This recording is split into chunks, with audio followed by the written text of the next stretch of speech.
And thank you for joining our Resilient Matters series. And Alison Burgess and myself, we're thrilled today to have Chris Oak join us. Chris is an HR generalist, and I know who's got a particular focus on wellbeing and holistic health. I know, Chris, you very kindly inputted into our white paper on the 21st century mindset, and you're working in the charity sector, and it was really fascinating, your background in that fitness industry and your commitment to physical and mental elements to well-being. So welcome, Chris. Thank you very much, Kathy. Brilliant. And tell us a little bit about yourself, Chris. Well, as you mentioned, I worked in the leisure industry for about 25 years. For me, the beauty of the leisure industry is it still tends to be mostly small facilities. So you can do everything. You can get involved in so many different aspects of the job. And it's about people. My passion has always been about people and trying to help them be the best versions of themselves.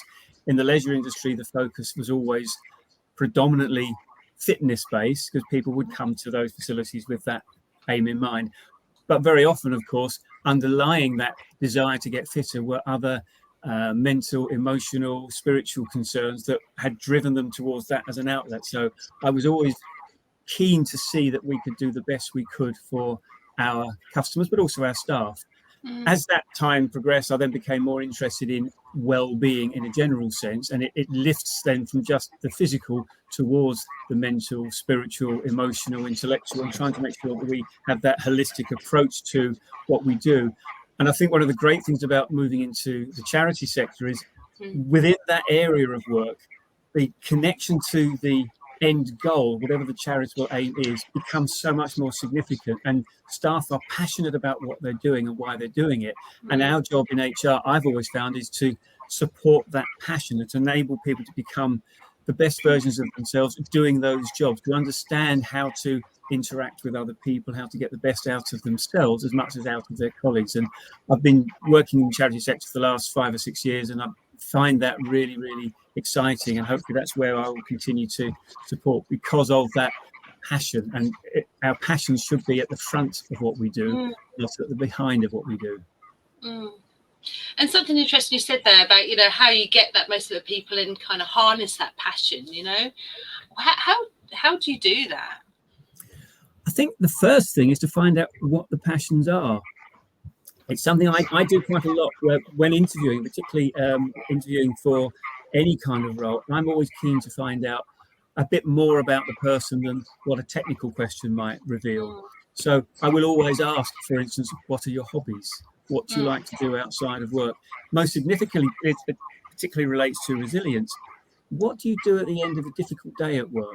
How do you refocus and rebalance? How do you make sure that you've got the opportunity to lose the things that are giving you disturbance from the course of your day and to get yourself back into the right place for the other half of your life, which is your home and your family? And sometimes we forget, because we've had such a difficult day, that my family need the best of me as well, not the tired, worn out, frustrated, angry version of me. So I would always be looking to ensure that questioning gives me some sense of what someone's passions are. And I will always go back to that when I meet with those people again. How are you getting on with this or this or this? So that there's that constant sense of that holistic me again, because the things that I do in work are only a small portion of what I do in the rest of my life.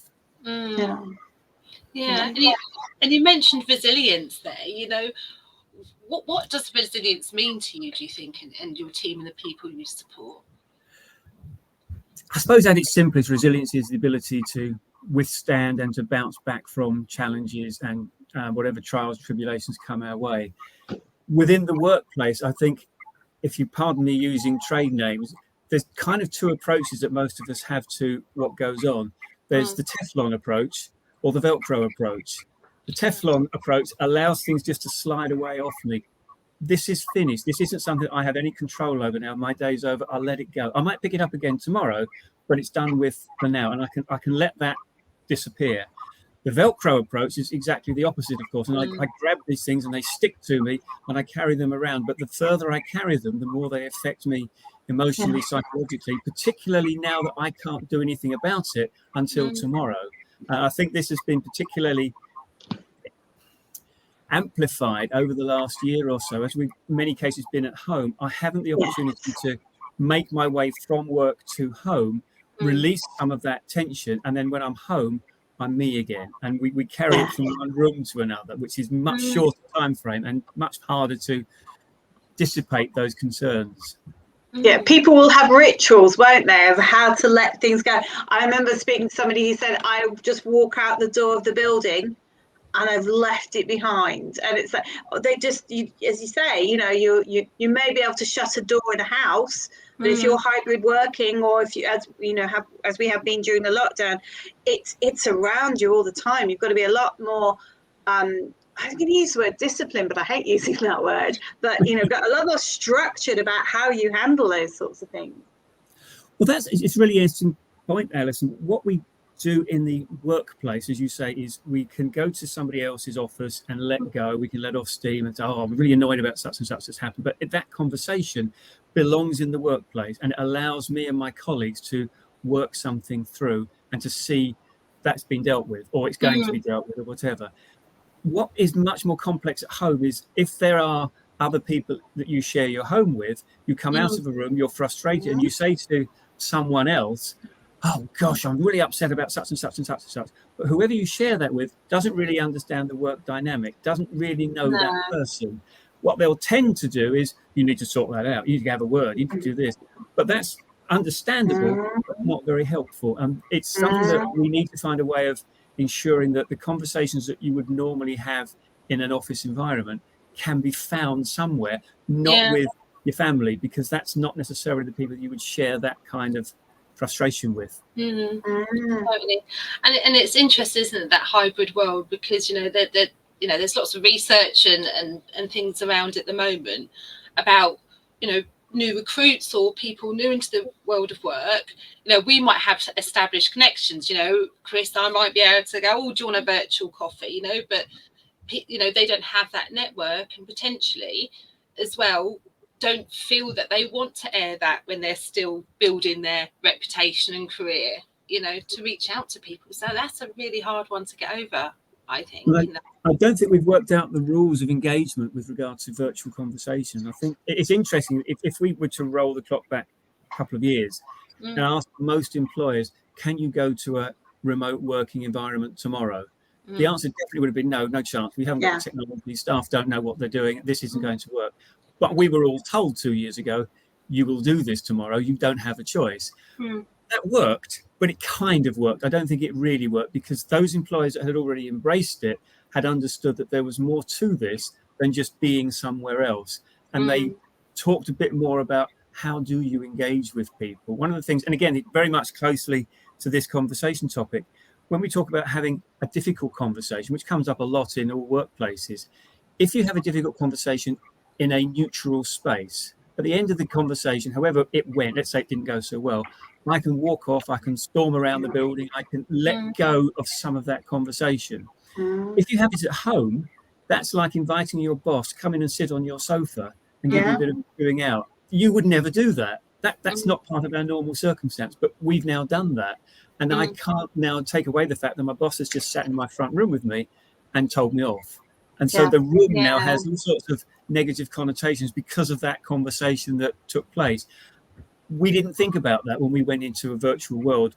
We couldn't do much about it, I appreciate it. But now that we're coming to this next stage of the solution where we're talking about hybrid working, for me, we should be making sure that any meetings that take place, unless it's absolutely unavoidable, if the meeting could be difficult, and we never know for sure, then make that in person and make that in a neutral place. And it supports the people, all the people in that meeting, in a much more effective way than coming into their homes.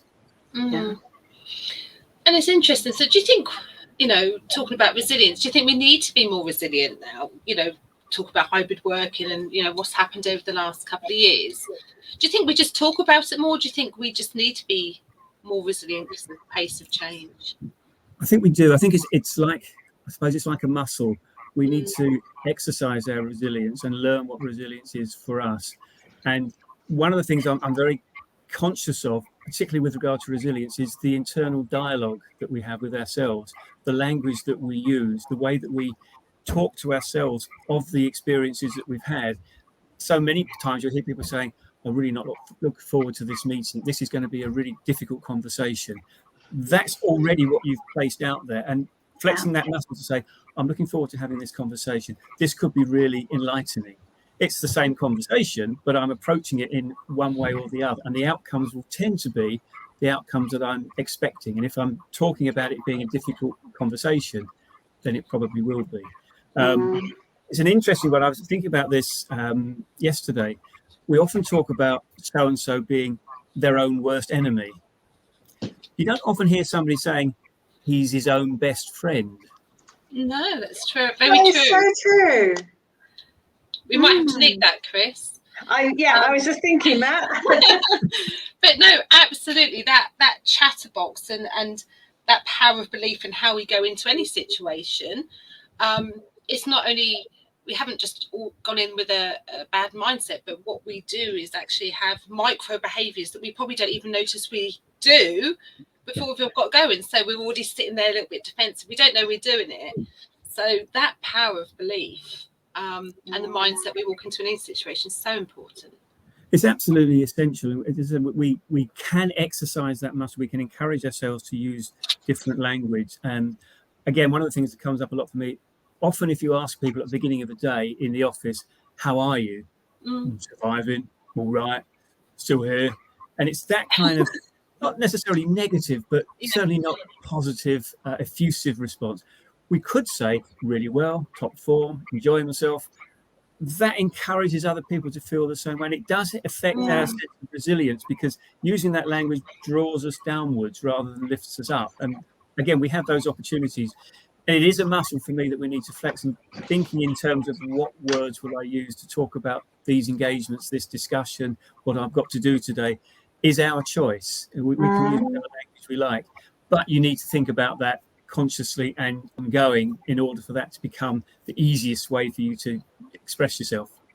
And you've got two cascades, I guess. So there's the cascade for yourself of how you think, but also the influence that you can have on other people by actually, when you say, I'm having a great day, it's and that energy then passes on to those who may be not feeling so resilient, maybe not feeling so, and they go, oh, and it lifts them. So you've got the double whammy. It's absolutely right. I mean, it's allowing other people to feel that it's okay to say, I feel good. It might be something to do with Western culture, but we still tend to that negative fight, flight, something might go wrong at any moment type response. And it's up to us as individuals to try and elevate that conversation to a slightly different level where we can be effusive, we can be positive. And of course, the greatest thing about that is that spark will impact on everybody else. The rest of the room feels someone's positivity. If you walk into the room and you're absolutely on it, everybody feels like that. Alternative, you walk in with your head somewhere down near your knees and you're sort of scraping along the ground, we all feel that too. And that does massively impact on everybody's resilience, because you try and lift somebody up who's feeling down, but in doing so, it's your energies that are given to them. And if they don't bounce back and give you some of their energies back, then that's where your resilience can start to struggle a bit, because it's taking and not giving back. Yes. Yeah, totally. And it's funny how our minds, the way it works, if we can, if we're looking for positives, that we'll find it. And if we're looking for negatives, that we'll find it. So, in that scenario, oh, I don't want to go to a meeting, this is going to happen. Your brain's going to be looking for that one thing to happen. But if it's looking for a positive thing to happen, it will notice that, and it's amazing how that works. Yeah. The brain's a fairly dopey thing. It does whatever we tell it to, but it will miss all sorts of tricks because it interprets the cues that it thinks we're giving it. It's a bit like, I often say to people, it comes back to my fitness days, if you want to get a good suntan, the best thing to do isn't what we're often told, as far as I can see. It's to allow the sun to shine straight through your eyes for the first 30 minutes so that your brain knows there's bright sunlight out there. If you go out wearing a cap and dark glasses, dim light comes through your eyes and the brain thinks, oh, it's not very light out here. So it's not doing anything to protect you from the sunlight that it's there. The brain will just respond to what goes on around it. So general advice nowadays is allow yourself to be immersed in bright sunshine if you want to enjoy the best of it. And then after the first 30 minutes, when your skin will be at risk, then you put the sun cream on, then you put your glasses on, your hat on, because the brain already knows then that there's bright sunlight and it needs to respond to that. That's fascinating. You are a font of all knowledge. I know. I love talking to you, Chris. And I guess, when we talk about resilience, has there been times where you've had to really be resilient and draw on that? Yeah, I suppose a great example, the last couple of years, I mean, go through lockdown, this doesn't have anything to do with that particularly, but at the beginning of lockdown, obviously everybody was told you've now got to be at home. You can't go out and about. My father was 90 years old at the time. He had cancer. He was going through cancer treatment. And first thing in terms of him, he was told, well, we're not going to continue with the treatment because it probably won't make any difference to extending your life or anything. There are various views as to whether or not that's the case. But ultimately, what was hardest for him was being at home on his own and not able to interact with anybody. And in a very short space of time, he went from somebody who was 90 with cancer and able to get out and about to somebody who was 90 with cancer who couldn't move more than 10 yards without being completely tired out. And we went through the process between March, April of 2020 and early July 2020, when he finally passed away, when as a family, we were all engaged with supporting him. So I've got two brothers and two sisters, and we all took turns to come round to the house after the first month or two. And we'd spend a week in turn with him, taking him out to places that he used to like to visit and supporting him. We all knew, of course, that at some point through that process, he would pass away, and it was sooner or later. Beginning of this year, my father-in-law, who was going through a similar situation, he was 94, and he too passed away. But in both of these situations, I was actually with my father-in-law the moment that he died, so I feel quite blessed to have had that opportunity. I was with my father shortly afterwards. But all of that for me, in terms of resilience, it's the best example of I could do nothing about the situations that both of those gentlemen were in. There was nothing I could do to change their circumstances. What I could do was make their last days as good as possible, to be there for them in whatever way they felt.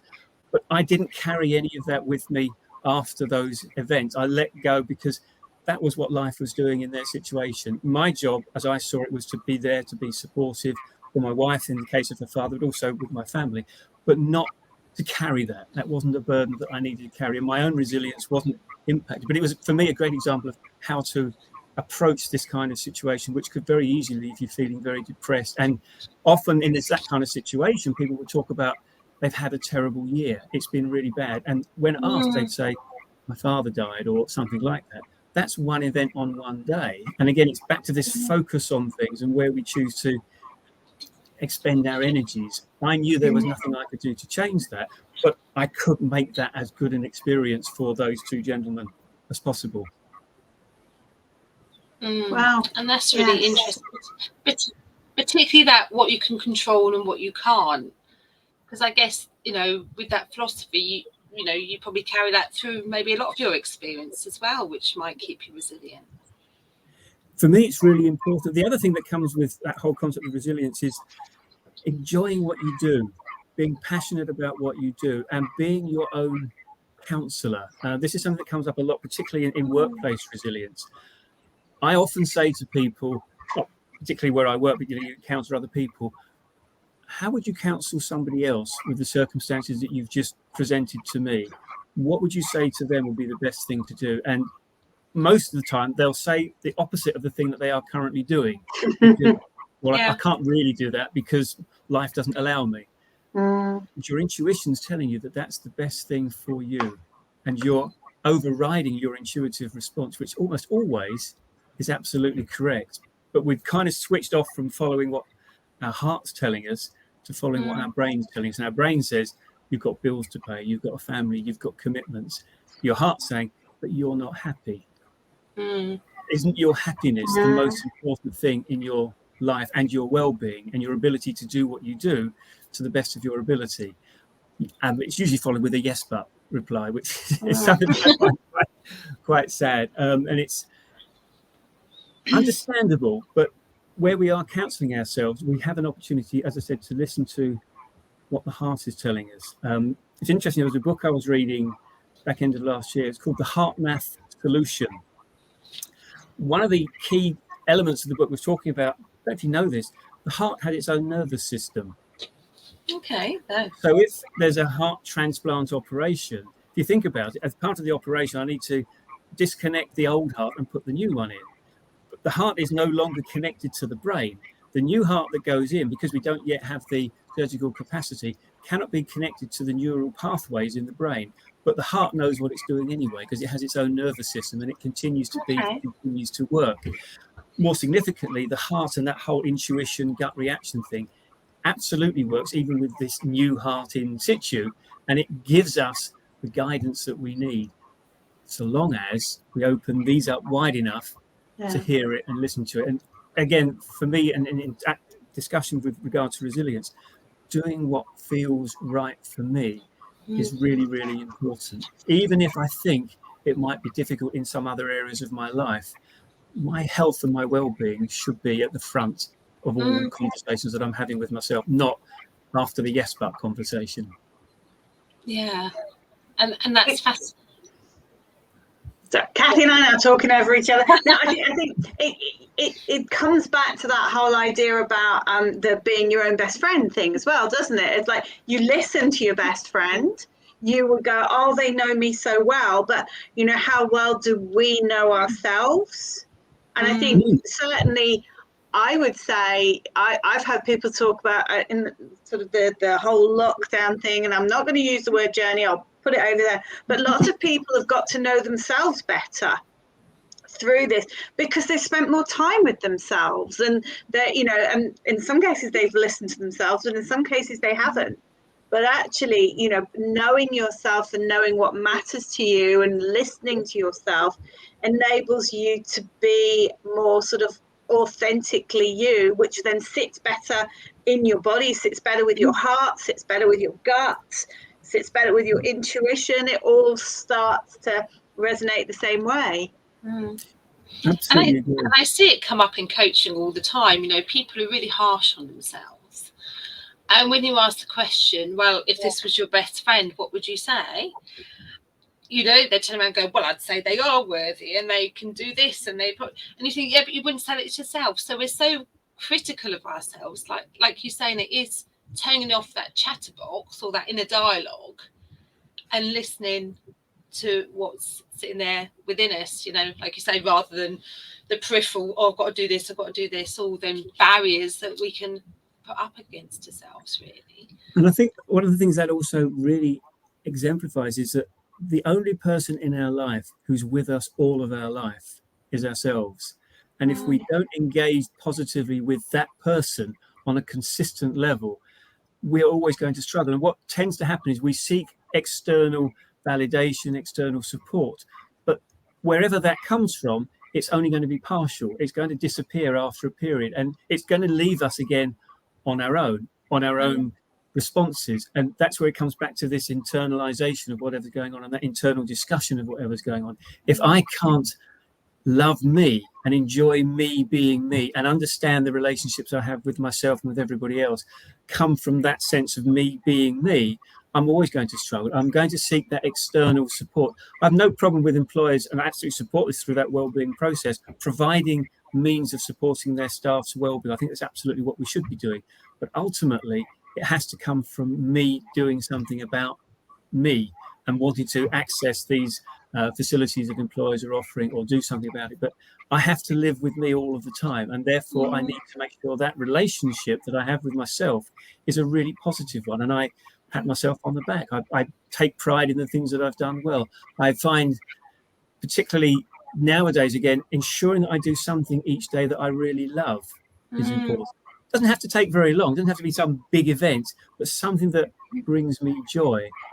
That really matters significantly. It might just be sitting with your friends, family, and having a conversation. It doesn't have to be a complicated thing, but something that I love, that matters to me each day, keeps me in control of where I am, I suppose, and able to feel that I'm there.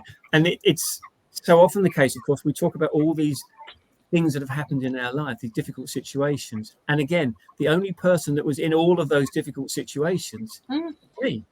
So I have to do something about how I see them if ever that situation is going to change. What tends to happen, of course, is the same circumstances tend to repeat themselves over and over because we look and we behave in the same way. And that's easy to understand, but not the best thing to do. Yeah, totally. And I love that. I might even start building that into my day. I've written that down, doing something every day that brings you joy. And we can so often forget about that when we get embroiled in life, can't we? Yeah. And you know, I'm just thinking about it, particularly in your role in HR, but even, you know, as you, Chris, you know, how do you think we can help other people around us? We talked about being more positive. You know, what can we do to help others around us to become more resilient, do you think? We can help them personally, I think, by listening to people. It's something that comes up a lot. I'm sure you both know this, whether through coaching, mentoring, counselling, whatever. The most significant skill in any of those techniques is listening. Something that we tend not to do very well in our engagements is listen. We spend a lot of time, for me, preparing my next answer, preparing my next comment, contribution to the discussion, but not very much time actually hearing what somebody else has to say to me.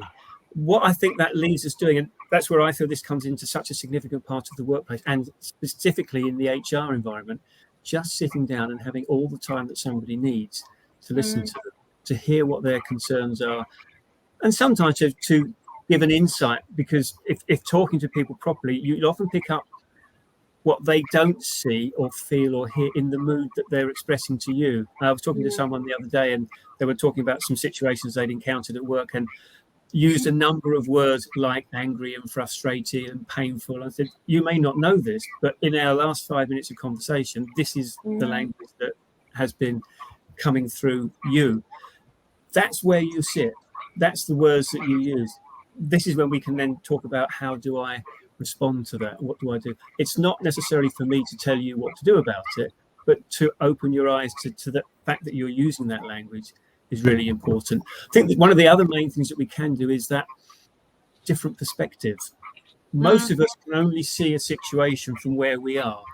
But I've often thought, if you imagine the situation as being like the hub of a wheel, we could be anywhere around the circumference of that wheel. And wherever we would be on the wheel, we'll view that situation slightly differently. But most of us come at any given circumstance with either our experience or our current situation. That's it. That's how I see it. And when we talk about my point of view, we tend to be saying there can't be any others because I've got my point of view.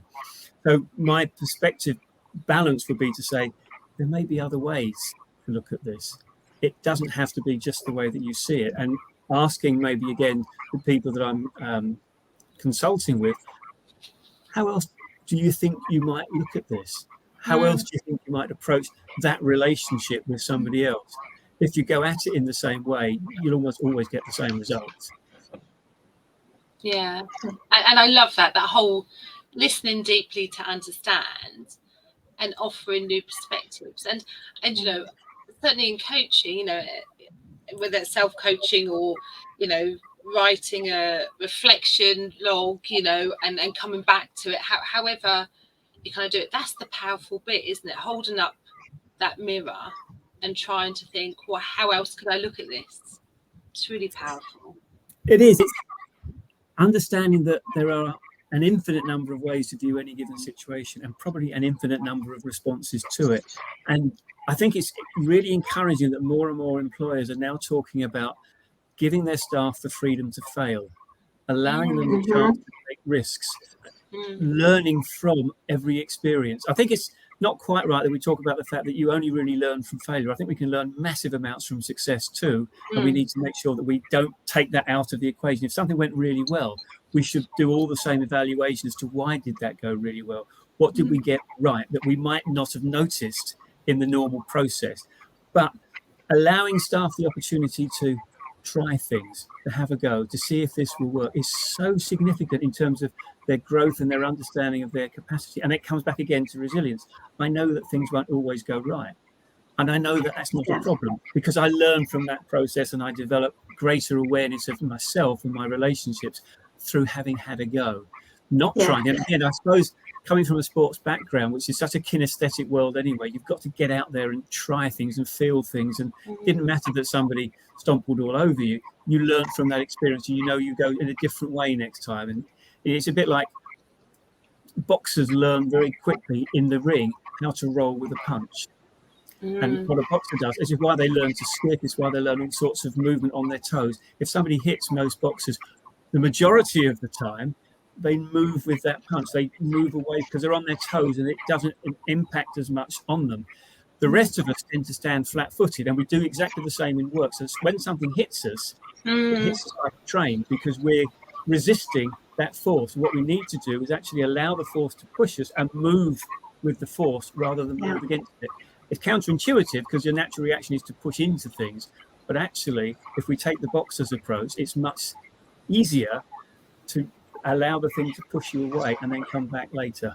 And go with that flow, not resist it. Absolutely. A bit like I was saying to somebody the other day, we were talking about all the storms that we'd had recently and the trees and all the branches, etc., that have been blown over. And we were talking about what's the most resilient. And most people would tend to say, as the person I was talking to did, oh, the oak tree or some other large tree, a big, strong tree standing there. Well, actually, can I go willow? As far as it goes. You can go willow, absolutely, Alison. I'll tell you where I went. Blade of grass. Yeah. The blade of grass blows every direction with everything that's coming its way, but it stands up again afterwards. The blade of grass isn't massively impacted by all the animals that are grazing it. Grass, interestingly, is one of the very few plants that grows from the root rather than the tip. So grazing animals come along and chew the grass blades, but it grows from the base rather than the top. So it continues to grow again afterwards. Oh, see, that's fascinating. Oh, Chris, you're going to have to come back again. I know, we need to all be more like a blade of grass. And, and I really like that thought process as well, giving it a go. Growing up, my dad is massively optimistic on everything. I can remember even doing exams at school going, oh, what if I fail? And he used to always say, if you've given it a go, you'll never fail. It's the people who don't try who fail. And it's true, isn't it? It's absolutely. Otherwise, always give it a go. But do you know what, Chris? I could talk to you for ages. We done the same when we done the white paper, didn't we? We could have talked for hours. Honestly, it's been really fascinating. And thank you so much for sharing your insights, Chris. And if there's any comments, anything we want to pick up on chat, we always love to hear from you. But for our network, we will be continuing to host these Resilient Matters series over a period of time, and we are looking into making sure we get a good cross-section of people from different industries and functions. So if anybody would like to be a guest, please do get in touch, either through our website that I'm just flashing up, or obviously through LinkedIn. But if there's kind of no questions, then thank you so much, Chris. Fascinating. My pleasure. I look forward to seeing your journey continue. It'll be exciting, whatever it is. Thanks, Chris. Good for you. Thanks very much. Thank you. Thanks.